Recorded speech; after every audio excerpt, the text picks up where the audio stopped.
स्वराज मराठीमध्ये आपलं स्वागत आहे। सर्वसामान्यांचा आवाज, निर्भीड, बेधडक, स्वराज मराठी। पाहूया स्वराज्य मराठी टॉप 10 हेडलाईन्स।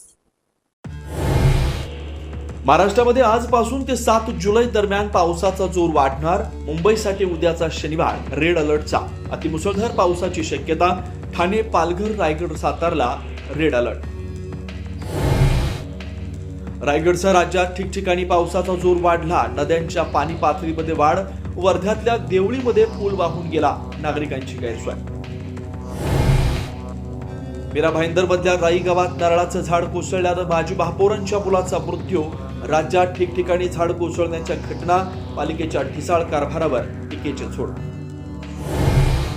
मुंबईतील मॅनहोल प्रकरणानंतर आयुक्त अश्विनी भिडेंवरून राजकारण पेटलं। भीडच्या राजीनाम्याची शिवसेनेच्या उपमहापौरांची मागणी, तर नगर विकास मंत्र्यांचा राजीनामा घ्या, आदित्य ठाकरेंचा हल्लाबोल।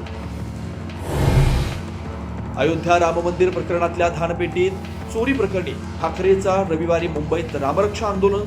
चोरीचा पैसा पक्ष फोडीसाठी वापरल्याचा आरोप। रामरक्षा करण्यापेक्षा आमदार रक्षा करा, भाजपचा टोला। लोहगड हत्या प्रकरणी सिया चेतनला 14 दिवसांची न्यायालयात कोठडी, तर केतनची हत्या करू नका, वर्गमित्राचा होता दोघांना सल्ला। चेतनच्या मित्राची पोलिसांकडून चौकशी। आणि राज्यातल्या शाळा परिसरात स्टिंग एनर्जीची विक्रीला बंदी। मंत्री झिरवाळ यांचे निर्देश। आरोग्यावर दुष्परिणाम होत असल्याची विधानसभेत चर्चा। आता इथेच वेळ झाली थांबण्याची। भेटू पुढील अपडेट सोबत। चॅनलला लाईक करा, शेअर करा आणि सबस्क्राईब करा।